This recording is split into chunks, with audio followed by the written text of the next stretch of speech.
A nossa conversa de hoje é com o Ruben Lang, cirurgião plástico, membro titular da Sociedade Brasileira de Cirurgia Plástica e membro titular da Sociedade Brasileira de Laser e Medicina. Ele perdeu a conta de quantas mulheres já passaram pela sua sala de cirurgia. E nos anos 2000, ele foi cirurgião de vários modelos começando suas carreiras. E depois de alguns anos morando em Punta del Este, ele atende suas pacientes que vêm de todos os lugares do Brasil e do exterior em sua clínica própria aqui em Porto Alegre.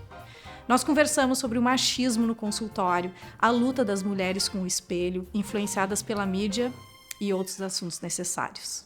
Ruben, assim, a cirurgia plástica mundial, a gente sabe que é muito mais procurada por mulheres do que por homens. Tu acha que isso é uma busca, qual é a tua opinião sobre isso? É uma busca excessiva pela beleza, a ver com agradar o homem? O que tu pensa sobre isso?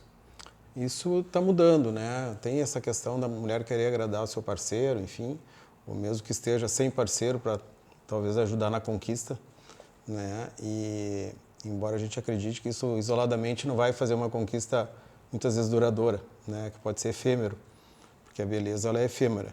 Mas a gente vê assim que a procura dos homens também está aumentando, os homens também estão buscando melhorar sua autoestima, né? Porque está aumentando a expectativa de vida. Então as mulheres e os homens estão vivendo mais, então querem viver com qualidade, então estão buscando os cuidados com treinos, academias, enfim, e buscam tratamentos cirúrgicos, estéticos. Então a gente nota esse incremento tanto do público masculino quanto feminino, muito mais o feminino. Mas ultimamente a gente nota um aumento do público masculino. Ultimamente, o que, assim, de quanto tempo para cá que tem sentido isso, assim, dessa mudança? Uns 10 anos para cá é geral, isso não é um dado meu, é um dado que se tem, né, na Sociedade de Cirurgias Plásticas Mundiais, que os homens cada vez buscam mais procedimentos, né? Então vamos buscar só uma vibrolipoaspiração, enfim, buscar contorno corporal, então melhorar aquela gordurinha que está localizada, uma pelezinha na pálpebra, que atrapalha até às vezes no trabalho, pode dar uma ideia de cansado. A pessoa está super descansada, mas tem um semblante cansado. Então eles estão buscando isso não só por uma questão de conquista ou para se sentirem mais bonitos, mas até por questão de mercado de trabalho. Que loucura isso. Mas eu acho que é pela expectativa de vida mais alta isso, né, também. Se vive mais hoje, né? Sem hoje, dúvida. assim, se está muito jovem, antigamente, assim, com 50, 60 anos, já se era um velho no fim da vida, né? Sim, a gente Um olha tempo atrás. imagens, né, aquelas fotos antigas, preto e branco, assim, dos antigos nossos familiares, assim, vi um avô lá com 50 e poucos anos, estava com um chapéu, uma bengalinha, né, e todo bem composto, até demais, sisudo. E então as coisas vão mudando, né, mas está ligado à expectativa de vida aumentada. É, isso dos homens, provavelmente sim, né? As mulheres talvez ainda mais pela busca da beleza, para continuar bonita, para continuar conquistando, Exato. ou conquistar, né? Conquistar mais, Manter ou a sua conquista. manter essa conquista. O que tu vê de machismo, assim? Tu vê um machismo no teu consultório? Pode nos contar algumas situações em que isso acontece? Por exemplo, eu já vi situações na qual o parceiro acompanha, né, a sua esposa, a sua namorada, e muitas vezes querendo determinar o curso do tratamento, né? Então eu sempre procuro deixar bem claro, até porque esse relacionamento pode ser transitório, então eu sempre procuro deixar bem claro, mesmo fazendo contraponto ao parceiro que... Na frente do homem? Na frente, porque eu acho que isso é bem natural, tem que explicar, olha, isso é importante, essa decisão, é uma decisão tua, é teu corpo, né? E tu pode até querer agradar teu parceiro, mas eu sinalizo nessa linha aí, porque de fato a pessoa tem que se sentir bem, porque dali a pouco aquele relacionamento é um relacionamento transitório e dali a pouco ela se adaptou àquela situação e a outra que vem na sequência pode ser bem diferente. Acho que a pessoa tem que pensar nos seus interesses acima de tudo. Sim, numa conversa que a gente teve antes, né, tu disse que a maioria, né, dos parceiros que acompanham as mulheres, eles querem decidir o tamanho do silicone, né? Que isso é uma coisa que acontece bastante. É uma situação, até tem um trecho do teu livro que tem o início ali que fala, né? Mas é importante, assim, às vezes a gente vê um casal super integrado, assim, tu vê que tem uma harmonia entre o casal e que ela quer agradar também e quer ouvir opinião, né? Às vezes a gente vê uma situação mais ditatorial, assim, que daí eu já não acho muito bacana, porque acho que é importante, assim, a paciente se sentir confortável com o seu cirurgião, a escolha tem que ser dela, pode ser até balizada pelo amor da sua vida, né? Daquele momento. Daquele momento, e aí mas eu acho que tem que deixar claro, quem vai carregar aquele tamanho de silicone é ela. Né? E às vezes a gente vê que o parceiro está indo junto porque gosta e está junto, tá junto, Não, vamos isso tudo junto bem, consultar. né? Uhum. Né? Estamos indo junto a uma consulta, quero conhecer teu cirurgião e tudo. São parceiros, estão sempre andando juntos e interferem minimamente. Né? E são aqueles que vão estar ajudando no pós-operatório, que os perfis são variados. Aquele que pode querer escolher o silicone não ajuda nada no pós-operatório, ou tem os outros que são engajados. A gente vê esses perfis são diferentes, né? Sim. Então a gente tem que sinalizar o paciente, né? Não sei o que tu acha disso, mas eu acho que é importante o paciente pensar que é ela que vai carregar aquele seio, aquela estrutura adquirida ali, né? Eu acho completamente isso, assim, eu não posso nem imaginar de alguém decidir o tamanho de alguma coisa no meu corpo. Porque é bem isso, o corpo é meu, amanhã eu não sei mais se eu vou estar com essa pessoa, mesmo que a gente tenha, né, juras de amor eterno para sempre, e a gente sabe que a gente não controla isso, né? Eu acho muito absurdo, assim, saber que muitos homens decidem esse trecho do livro que tu falou, né, desse verso que eu escrevi num poema, foi uma notícia que eu li de uma mulher que foi fazer um procedimento, tipo outra coisa, sei lá, foi fazer uma lipo na barriga e acordou com um peito maior. Porque o homem falou com o cirurgião e disse, já aproveita e põe um silicone. Isso foi uma notícia que eu li em algum lugar meio sensacionalista. Sim. E eu disse, gente, que horror, né? Porque é o homem que decide o silicone da mulher sem consultá-la, né? Que é mais ou menos esse o verso que eu escrevi. E eu fiquei chocada, assim, por isso eu disse, não, vou ter que falar com o Rubem, conversar, para ver se isso realmente acontece. Claro, que tu não faria isso, né, pelo que eu te conheço. Acho que a grande maioria dos cirurgiões, eles vão acordar, vão debater com o seu paciente, inclusive, antes de fazer a cirurgia, ele vai assinar um termo de consentimento autorizando o cirurgião a fazer aquele procedimento. Então, isso aí é uma situação atípica, eu acho né? Criminoso mas acontece isso, né? por aí, a gente sabe que acontece. Uma linha mais ditatorial, assim, né? Eu, machão lá, estou pagando, eu que estou decidindo. Estou pagando, eu que decido então, se vai ter silicone ou não. Eu tenho uns dados aqui que eu pesquisei sobre que a cirurgia plástica mais realizada no mundo é o implante de silicone, né, com quase 1,8 milhões de procedimentos, ou 15,8% de total de cirurgias realizadas. E que no Brasil, 200 mil pessoas fazem cirurgia de implante de silicone por ano. O volume brasileiro, às vezes ele está alternado, assim, num ranking assim, de cirurgias, de volume de cirurgias no mundo, geralmente em primeiro ou segundo lugar, tá? Intercalando essa posição com os Estados Unidos. Então, o Brasil ou está em primeiro lugar ou em segundo, sempre intercalando com os Estados Unidos. Considerando que a nossa população, a renda per capita não é alta como no perfil americano, a gente considera que se faz bastante cirurgias, né? E o tamanho da nossa população também comparado aos Estados Unidos. Mas se faz bastante cirurgia, a gente deve estar chegando a um número oficial de cirurgias plásticas no Brasil esse ano, de 2023, ao redor de quase 2 milhões de cirurgias, só aqui no Brasil. Mas o que me choca é a busca pelo silicone. Assim, ó, claro que lipo, tá? Lipoescultura, aumenta o bumbum, diminui a barriga, tem um monte de coisa para fazer. Mas essa busca por silicone, porque assim, ó, porque os peitos, né, são um símbolo sexual, né? Tem uma simbologia. E eu fico pensando, essa busca é muito... Tu acha que tem a ver muito com a sexualidade, assim, sabe, de se sentir mais mulher, de se sentir mais atraente para o homem? O que para ti, assim, já pensou sobre isso? O seio feminino ele tem uma representatividade enorme, desde ele mostrar uma característica mais feminina, mais sedutora, eventualmente, e também está ligado a um momento que é a amamentação também, Sim. que é a questão que da maternidade. Que às vezes é sexualizada, né? A amamentação. Então, essa questão aí é muito questão também de ondas, assim, são momentos, né, que se vê. Por exemplo, o que a gente está notando?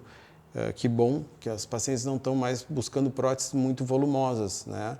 Então, implantes muito volumosos, a questão de tempo, eles têm peso. E não adianta a gente bloquear a prótese lá, como se fala, vou te bloquear a prótese com sutiã interno, né? Com várias táticas e técnicas que poderiam firmar um pouco mais a prótese. Mas sobre essa prótese tem o tecido mamário, que a prótese pode ficar travada, mas esse tecido mamário vai escorregar com o tempo. Né? Então, o ideal em qualquer cirurgia nunca é exagerar, né? Seja aumentar um glúteo, seja aumentar um seio. Mas o seio tem toda essa questão, né? Então, eu acho que no Brasil que tem um litoral enorme, né? Então, um país continental com um litoral gigante, na qual tem temperatura aprazível de praia, assim, por um bom período do ano. Então, isso aí traz toda essa questão da pessoa ter um corpo bonito, enfim, mais malhado e talvez ter um certo volume. Mas o apelo, assim, de muito volume, eu nunca fui muito partidário. Acho que tem que ter uma mama proporcional à estatura do paciente, né? Aquela estrutura corporal, para que não seja demasiado no futuro. Deixa eu mudar um pouquinho de assunto aqui, falar um pouquinho sobre ti e menos sobre o trabalho. Tu nasceu no interior do Rio Grande do Sul, né, em Santo Ângelo. Santo Ângelo. Pai médico, né, avô também, né? Meu avô por parte de mãe, Rubem Lang, era médico também. E tu passou a infância e parte da adolescência, né? Grande parte da adolescência na cidade. Eu fiquei até uns 16 anos. Mas eu queria falar muito mais do conservadorismo interiorano, né? A tua família era tradicional, conservadora. Como é que era essa relação, né, de educação? Tu teve uma educação machista? Porque eu tive um pouco. Né? A gente era, não tive uma educação diretamente machista, mas é uma coisa de estrutura, né? Que a gente já não questiona algumas coisas, né? Obedece aquilo ali. Eu quero, assim, como é que foi contigo? Assim, como é que tu enxergou assim a tua educação? Eu acho que essa questão aí, ainda mais no interior, a gente tinha todo aquele rito, assim, né? Então, os adultos na sala, agora assunto de adulto, criança para lá, né, para perguntar. Então tinha uma linha bem mais dura, né, do que é hoje. Eu vejo com minhas filhas que a coisa é mais tranquila. Até às vezes eu puxo esses exemplos. Olha, se fosse na época do teu avô lá, se morasse lá na minha casa, jamais aconteceria tal situação. Então a gente é muito mais permissivo dentro de certo regramento, né? Mas era bem mais dura a coisa, bem mais dura. Então minhas duas irmãs, então era uma coisa bem mais machista, assim, que vinha arraigado a questão da cultura do interior e tudo. Eu acho que muito mais ainda no interior do que na capital. Acho que se fosse na mesma época, eu estivesse numa cidade maior ou numa megalópole, vamos imaginar, em Londres ou Nova York, a pegada ia ser diferente, né? Sim. Então a gente aquela coisa mais machista, tudo, né? Naquela época era assim, a gente... O homem tem que ser forte, o homem não pode funcionar, o homem tem que estar acima da mulher, né? Tinha então, muito isso. Tinha. E deve ter, e segue, né? A gente vê vai e volta essas isso, nuances, né? aí. Quando a pessoa está mais, digamos, cosmopolita, que ela viaja mais, ela procura, ela se informa, ela lê, aí, ó, vai recheando de informação a cabeça, ela está mais aberta ao entendimento, a saber dizer isso não é legal. Então, acho que tudo isso aí vai abastecendo uma qualidade assim de relacionamento, mas tem que ser balizado, eu acho, também, né, pelos filhos também. Tem que ter uma abertura com o pai e com a mãe para poder, não, só um pouquinho, eu acho que isso não é legal, pai, né?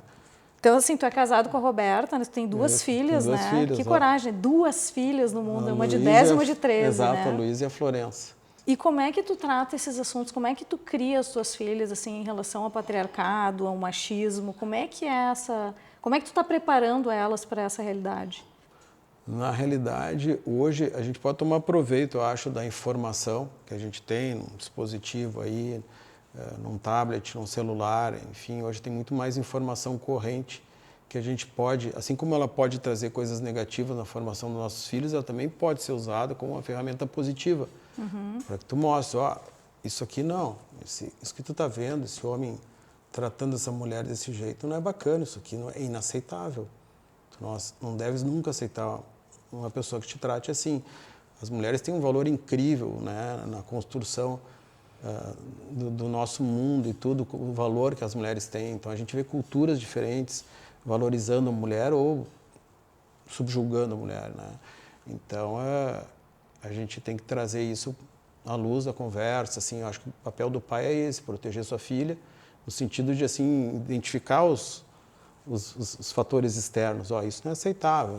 Conhecer um menino que vai te tratar assim, porque às vezes vem a conversa no café. Minha amiga está interessada no menino, mas ele é grosseiro com ela, falou um monte de coisas. O que tu acha disso? O que tu acha? Não acho legal. Tu vê isso aqui em casa? tratando mal a tua mãe. Então, todos esses elementos, acho que vão...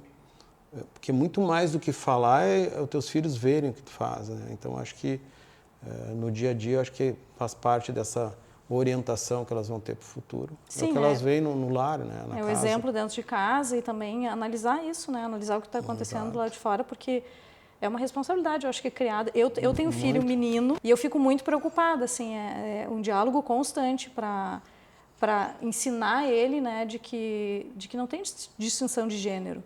Ele fica apavorado quando eu disse que há pouco tempo atrás as mulheres não votavam. E ele disse que, mas por quê? As mulheres não trabalhavam, não podiam trabalhar fora. Né? Na época da minha avó, da tua bisavó, se trabalhasse fora já era mal vista. Mas o que? Ele não consegue entender, né? Diz, ainda bem, né? Que tem uma cabeça que ele é muito igualitário, né? E eu não sei, se eu tivesse filha mulher, eu seria muito mais preocupada, porque eu acho tão difícil, às vezes, assim, se cai em ciladas, né? Porque tem uma estrutura, né? Tem uma estrutura construída que daqui a pouco tu não está nem vendo que tu está sendo machista. Eu já fui machista, né? Às vezes eu já tive atitude machista. Então, assim, é difícil porque existe uma estrutura, né? Tem uma coisa já construída que às vezes a gente esquece de questionar.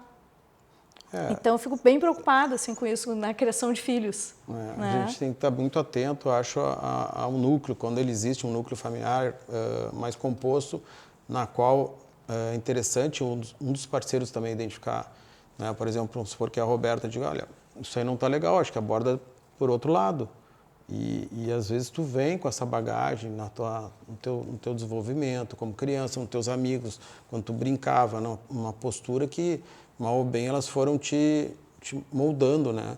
E tu tens que saber identificar esses fatores assim, não, esses fatores não me servem, não combinam, não são legais, né? Esses são, esses não são.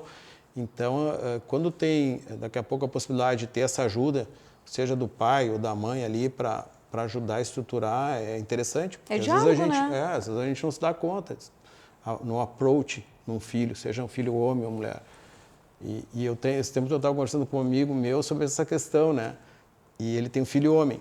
E a preocupação dele é outra, assim, tem outro tipo de preocupação que eu não me passava pela cabeça, assim, né? Mas ele tem preocupação com outro tipo de coisa. O menino, ele se expõe naturalmente a mais risco, né? Às vezes ele é mais de fazer algo mais radical, tudo. Ele pode chegar a uma fase da vida que ele vai sair à noite, né? Vai beber, enfim, então tem um outro Mas as tipo... mulheres também saem à noite e bebem, né? Não, sim, sai.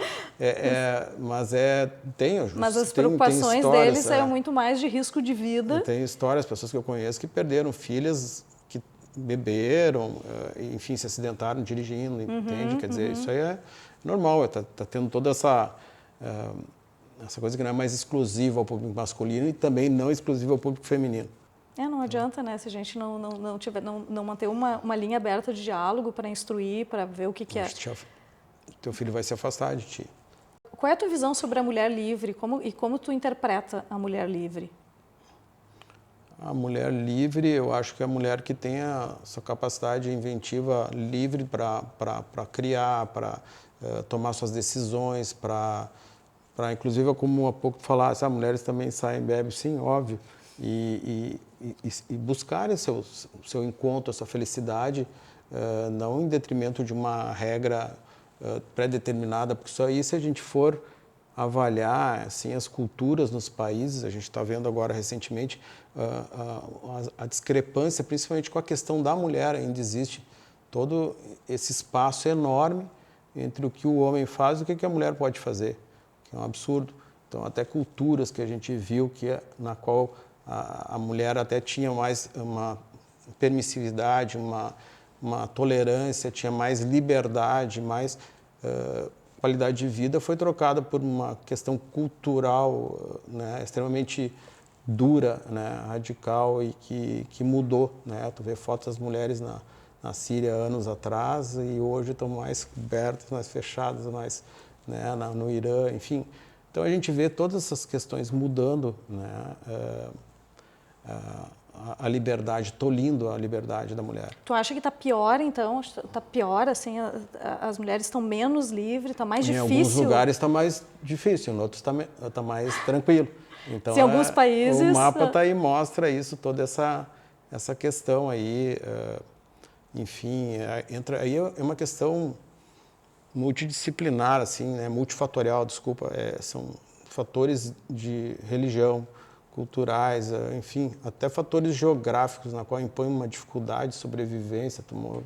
Tu morar lá no Afeganistão, onde mora no meio daquelas montanhas pura pedra e daqui a pouco é um invernão gigante, então na qual a pessoa tem é uma vida muito dura.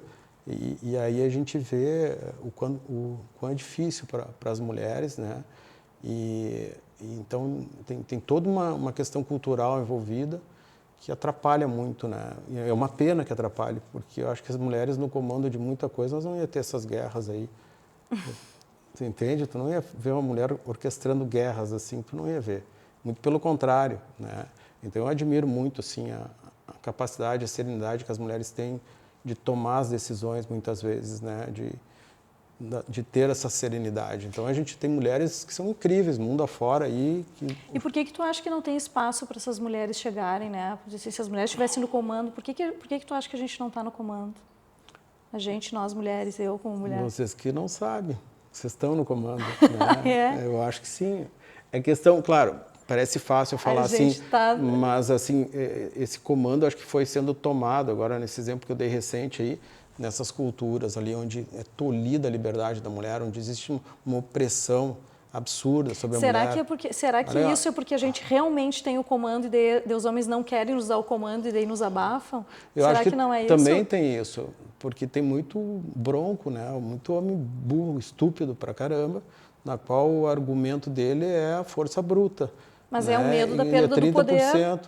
Será que não é o medo da perda do poder? As pessoas, quando estão assustadas, elas gritam mais, elas fazem mais barulhos, né? Então, muito homem violento, ele, na realidade, ele é um grande assustado, um grande medroso. É um grande medroso. E muitas vezes covarde, né? Porque ele tem, mal ou bem, 30% de força a mais do que a mulher, né? Muscular. Massa. Física. Não peso, mental. Massa muscular. E mental, infelizmente, muitos desprovidos, né? Então, mas eu acho incrível, assim, se tu vê, acho que aquela velha máxima, né, atrás de um grande homem, você tem uma grande mulher, com certeza. Não vai ter um grande homem e uma mulher que é uma ruína do lado dele, né? Então, ele não é um grande homem por ter feito essa escolha, talvez. Mas sempre foi assim, essa história, essa questão mais histórica, um grande homem tem atrás uma grande mulher, verdade, tem, mas muito protagonismo. Mas por que está atrás, né? Por que não está do lado, né? Exato. Né, ao lado de um grande homem e uma grande mulher é mais justo, né? Eu acho, não tem atrás, né? Ao lado. Porque atrás, né? Poderia até usar a frente, né, de um grande homem sem ter uma mulher, né? E muitas vezes, subliminarmente, na sua intimidade, muitas decisões são tomadas, né, pelas mulheres desses líderes, né? Digamos assim, muitas vezes balizadas por elas. E quando bem balizadas, que sorte, né? Daquele local, daquele lugar, daquele país, enfim, quando tem um líder e tem uma liderança feminina ao lado. Junto, mesmo que subliminarmente. Mas acho que o protagonismo da mulher tem que vir com tudo. Tem que ter espaço para isso, né? Eu admiro muito a força da mulher. Eu sempre brinco, assim, quando os homens me procuram fazer cirurgias, né? Os homens são mais mimizentos, né? Então, a mulher é muito mais forte, né? Especialmente a mulher... Para sentir dor, para medo. Especialmente a mulher que já passou o evento da maternidade. Então, eu acho que um grande marco, assim, um grande divisor, assim. Eu não sei se tu notasse isso na tua vida, que até ser mãe, uma coisa. Depois de ser mãe, tu muda o status, assim. Tu descobre uma outra força, uma maior que a gente nem sabia que tinha, né? Exato. E se tu é um pai que ajuda na casa, assim, desde o nascimento do teu filho, da tua filha, e tu vê como é barra para a mulher, porque é uma grande transformação hormonal que o homem às vezes tem dificuldade de entender. Dá um parangolé no corpo, né? Gigantesco, aquela mudança. Né? E mental, imagina, total. teu corpo ele vai ser todo dilatado, né? Com uma gestação de peso bom, assim, 10, 12 quilos, que é normal, assim, é um monte, né, em alguns meses. Ou, às vezes, acontece que tem todo um desequilíbrio, aumenta 20 quilos, enfim, mas ou é uma gestação gemelar e aquela mulher, nossa, a mulher segue ali. Ela é gigante. E, às vezes, os caras não entendem isso, entende? Pô, levanta lá, vai a tua vez agora, vai lá ajudar a tua mulher, pô. amamentar toma uma energia gigantesca. Realmente, assim, se um homem não tem essa percepção, assim, é difícil, né? É uma postura muito ogra, assim, eu acho que... A maioria não tem, né? Não, pelo menos não tinha. Eu acho que as coisas estão mudando um pouco, mas muito devagar, sabe? Eu acho que estão mudando as coisas, mas eu vejo, assim, os homens mais participativos na questão de ajudar a mulher, assim, a pegar junto, assim, mais, né? Eu acho que tem mais... Isso mudou um pouco, né? Tomara que mude mais. É porque se começou a falar mais sobre isso também, né? E daí... É isso que a gente espera sempre, né? Que os homens se deem conta, que a gente possa conversar e que ouçam e que entendam, né? As questões todas do quanto é duro criar uma criança, né? Gerar um filho e criar... Pior não é gerar, pior assim quando nasce, que dá o hormônio vai lá no pé e tu já não sabe mais quem tu é, né? É uma falta de reconhecimento, assim, e é dependente, né? O bebê é muito dependente da mãe, muito, né? Por causa da amamentação, a ligação... Tem uma ligação, né? Muito forte. Muito forte que não tem muito com o pai, né? É um pouco diferente. Aí eu acho que é por isso que a mulher é tão mais forte instintivamente também, né? Biologicamente para... Tem que ser. Eu acho que isso aí tá na natureza. Isso é fundamental para a preservação da espécie, né? Então, a mãe tem todo um engajamento na formação e faz toda a diferença quando se engaja, né? Eu acho que quando não tem, eu acho que depois falta isso. Tem uma conta futura lá. Porque às vezes não é uma questão intencional da mãe, daqui a pouco não está presente, ela está um parangolê hormonal tão grande que mexe todo o funcionamento da cabeça da pessoa. É muito complexo, assim, não é uma coisa simples, assim, E as mulheres precisam de ajuda nesse momento, né? Precisam de rede de apoio, né? E compreensão. Com certeza. Deixa eu te perguntar uma outra coisa mais delicada, assim. Já te procuraram para fazer cirurgia plástica de problema de violência doméstica? Já passou por ti uma situação dessa? Não passou, mas a gente sabe, é que na demanda da clínica privada, né, na qual o paciente agenda consulta, ele vai marcar uma consulta, às vezes vai numa sala de espera que tem já outras pacientes ali, então não é a busca no consultório, na clínica privada não acontece assim, muito. Da paciente que tenha sofrido uma violência doméstica, esteja machucada, então que precise de reparos e pontos. Geralmente isso acaba indo para outro tipo de atendimento, pronto-socorro, ou situações assim... Sim, claro, eu não estou dizendo no momento, né? Tipo, rasgou, não sei o quê, mas vai fazer uma cirurgia contigo para tirar aquela grande cicatriz do rosto, do corpo, sei lá, alguma coisa. Isso tu nunca atendeu? Não atendi assim, tá? Já atendi parecido, assim, mas não ficou muito claro, talvez... Isso que eu queria te perguntar. Talvez por receio de contar. Me cortei, machuquei, acidente doméstico, tudo, mas... Tu acha que tem uma proteção do homem em relação a isso ou vergonha dela contar o que aconteceu? Eu acho que as duas coisas. Eu acho que também se sentindo ameaçado, que a gente sabe por aí, né, que a pessoa... Se tu contar a verdade, vai fazer uma te queixa, bater de novo. Né? E às vezes não se consegue dar atenção àquela pessoa. A gente já sabe de situações de mulheres que sofreram violência depois, né? Mesmo elas tendo feito essa queixa, pedindo essa atenção, essa proteção. Né? Eu já tive uma situação que foi interessante, assim, que foi depois eu fiquei sabendo. Né? Aquela coisa assim, meio irresponsável da paciente ter ficado roxa no pós-operatório, ter inchado bastante, cirurgia de seios e nas mamas e aí chegou a fazer um hematoma. E o que houve? Não, movimento, se tu movimentou, um pouco talvez, porque tem que cuidar muito do pós-operatório. Porque a cirurgia, a gente termina a cirurgia, ela tem um curso, o paciente leva a sua cirurgia para casa, a cirurgia pode evoluir muito bem, intermediário, né, com cuidados, né, que não são bem intensivos, ou seja, o paciente não segue a recomendação ou que não segue nenhuma recomendação. Vai ter uma consequência isso. Né? Então, uma situação na qual o paciente teve um inchaço na mama, teve hematoma, revisamos. E foi lá dizer assim, não, o que daí, foi isso? Movimentei, eu acho que me lembro bem o que aconteceu e tudo. Depois, com a minha técnica de enfermagem, já bem tardiamente, parece que tinha dado um embate. Não foi nem um desabafo, um bate-papo assim, sem muito comprometimento, assim, anos atrás. Mas tinha sido alguma situação de violência. Briguei. E sobre a passagem do tempo, assim, o envelhecimento, né, que muita gente procura Ah, tô ficando velha, caiu aqui, caiu o rosto. Tu acha que essa busca é pela eterna juventude em relação a relacionamentos também, tanto quanto silicone?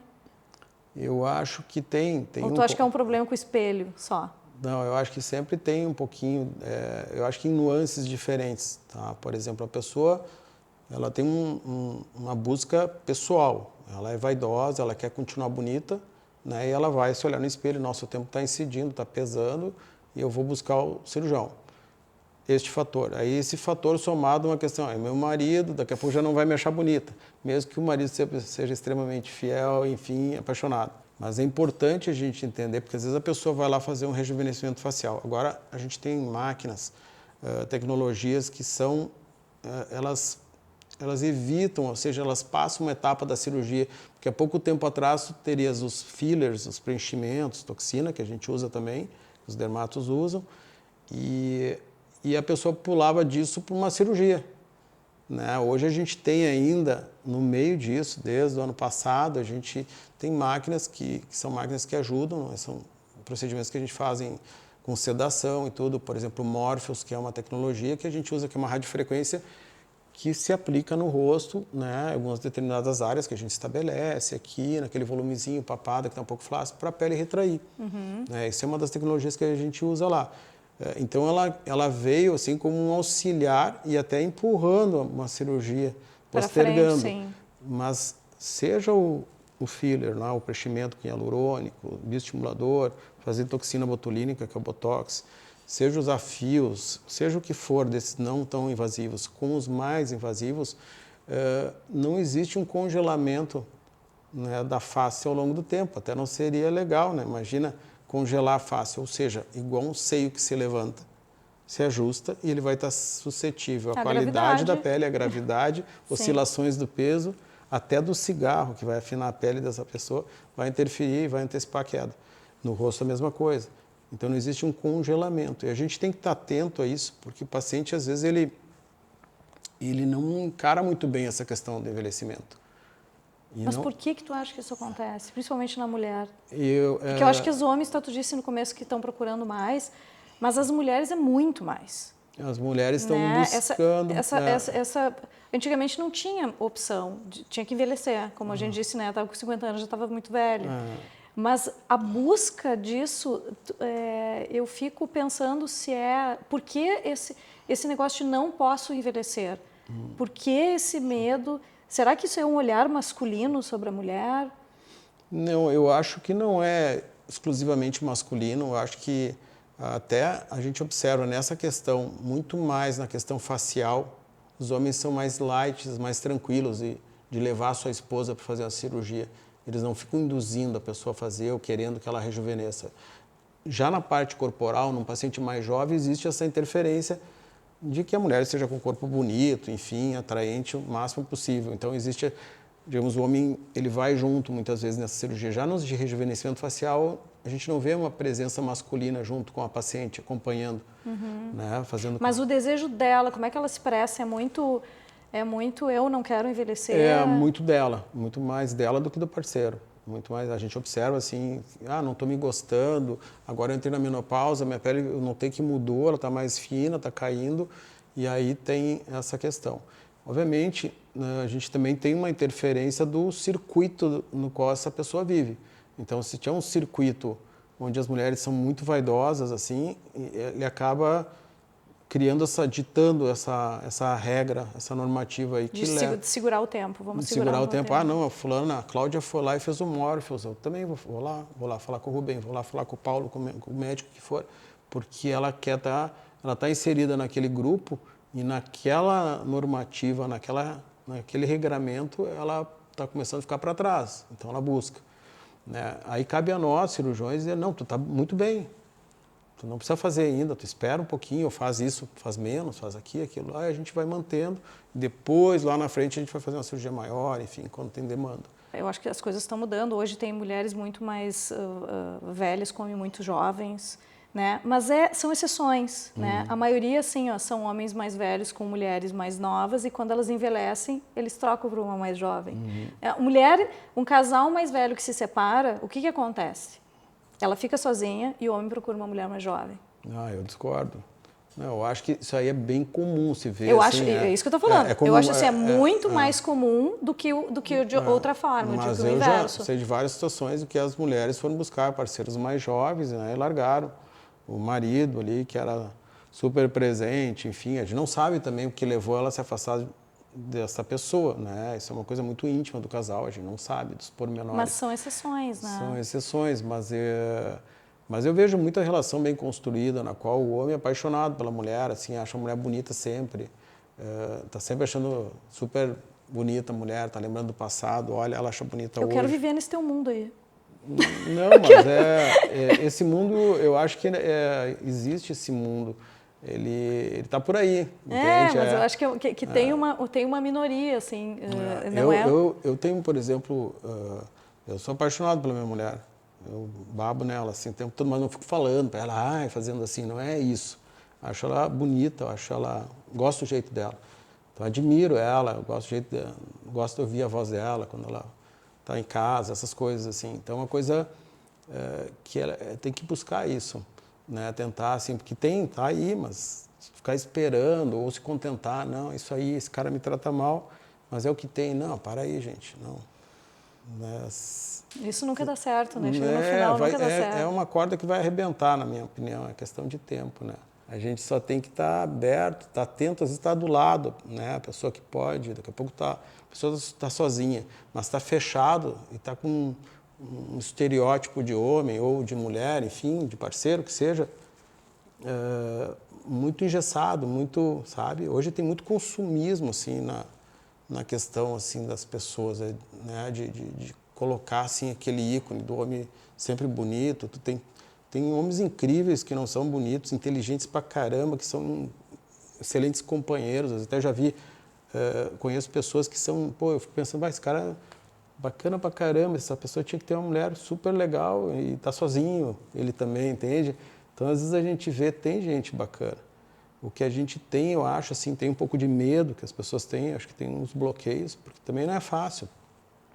Eu acho que uma pessoa se entregar é uma coisa que pode, para alguns, levar muito tempo e para outros nem tanto, né? Então, não ter também esse medo de quebrar a cara, porque senão a gente não vive. Não, com certeza. Né? Mas esse negócio, assim, de quando tu estava falando ali da mulher, que eu perguntei, né? Será que ela está querendo continuar jovem para se manter nesse relacionamento, né? Porque ela não quer ser largada pelo homem. E tu disse, não, primeiro é ela que se gostar, né? Uhum. Eu acho que esse é o mundo ideal, né? De se gostar. Mas eu falo assim, ó, o machismo é tão estrutural que eu não sei se a pessoa não estava se olhando no espelho para tentar... eu quero me gostar para o outro me gostar. Na verdade, eu faço de conta para minha cabeça que é para mim, mas na verdade é para ser aceita pelo outro. Porque o estrutural é isso, né? Tu tá dentro de uma estrutura que tu acha que tu está fazendo por uma coisa e é outra. Então, eu sinto que tem muitas pessoas que estão assim se vestindo para o outro, tentando ficar mais jovem para o outro, colocando um silicone para conquistar o outro, e não porque querem se olhar no espelho e se acharem bonitos. Eu conheço pouquíssimas pessoas que têm essa consciência de que fazem para si.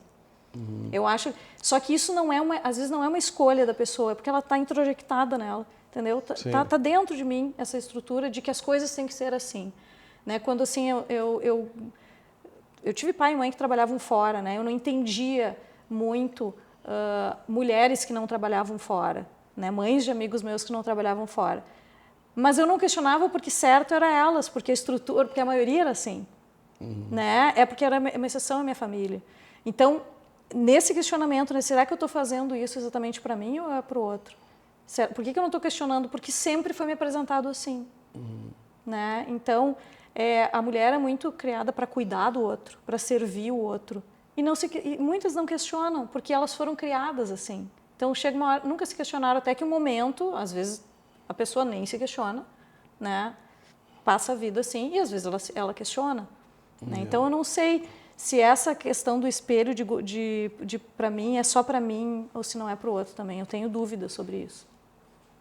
Eu acho que daí entra aquela máxima, né, que é quase uma super popular até. Se tu não gostar de ti mesmo, quem que vai gostar? Com certeza. Mas eu acho que começa por aí, as pessoas se encantarem com as coisas que tu gosta, com as particularidades, como eu curto fazer isso, como eu gosto de olhar para aquilo, ir para a natureza ou não ir, enfim, eu gosto de ir para um lugar, uma cidade grande, e daqui a pouco as pessoas vão buscar essa identificação. Eu digo, mas eu também gosto disso, que legal, eu gosto desse filme, né? E também aquela história, não tem uma fórmula que os opostos se atraem. Também acho que não é por aí, porque eu acho que o oposto não rolaria comigo, assim, porque eu gosto também de me sentir confortável com as coisas que eu gosto de fazer, e não é por egoísmo, veja bem. É que eu gosto, assim, de estar junto, vamos ver um filme, vamos ver esse aí. Não quero ver, tá, então vamos ver o outro. Ter essa tranquilidade, digamos, esse fluxo natural, assim, nas escolhas, né? Eu acho que isso é gostar, é respeitar, né? Tu não está fazendo não está sendo submisso ao outro. Né? E a pessoa só escolhendo o que ela quer fazer. Tudo isso aí tem que ser levado em conta, eu acho. Para finalizar, então, vou te pedir para te ler um poema meu que tu escolheu do mais recente livro. Certo. Eu vou ler um que eu acho que tem a ver com o nosso corpo, nas suas constantes dinâmicas de transformação aqui. E é assim, né?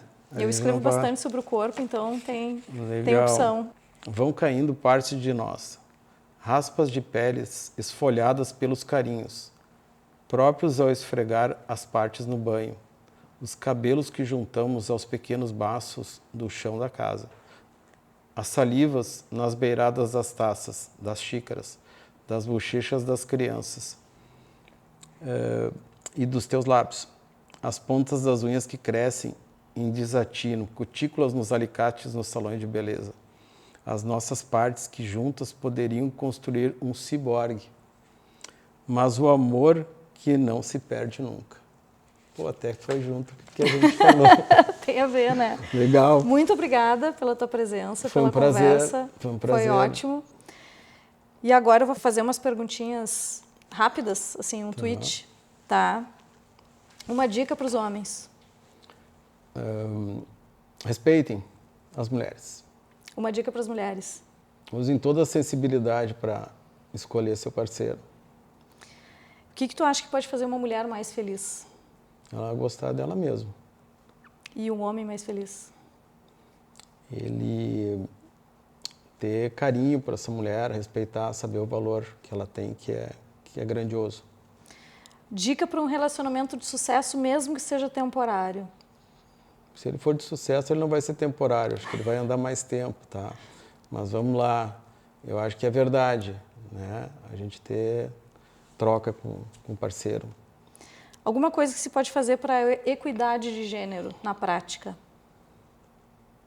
Eu acho que a gente tem que mas tentar usar essa sensibilidade, né, para tentar entender toda a dinâmica das pessoas, assim, né? Respeitar, olhar a mulher sob o prisma dela, tentar enxergar como uma mulher, enfim, do outro lado também, né, ter esse fluxo aí. Tu já teve alguma atitude machista que tu tenha se arrependido muito? Já. Ciúmes bobo já tive. Me arrependi, bobagem, coisa idiota. Brigas inúteis? Inúteis. Quer fazer uma pergunta para mim? O que tu idealiza num parceiro ou parceira? Ser uma pessoa verdadeira, né, de falar a verdade, de diálogo. Acho que o diálogo assim, ter uma troca de diálogo sobre qualquer assunto para mim é imprescindível. Essa é a primeira coisa. De conseguir realmente conversar sobre tudo, sobre qualquer assunto, sem pudores, sem tabus, sem medo, né? Que eu acho que essa é a verdadeira entrega, né? A entrega é muito mais no diálogo do que física. Perfeito. Acho que é por aí.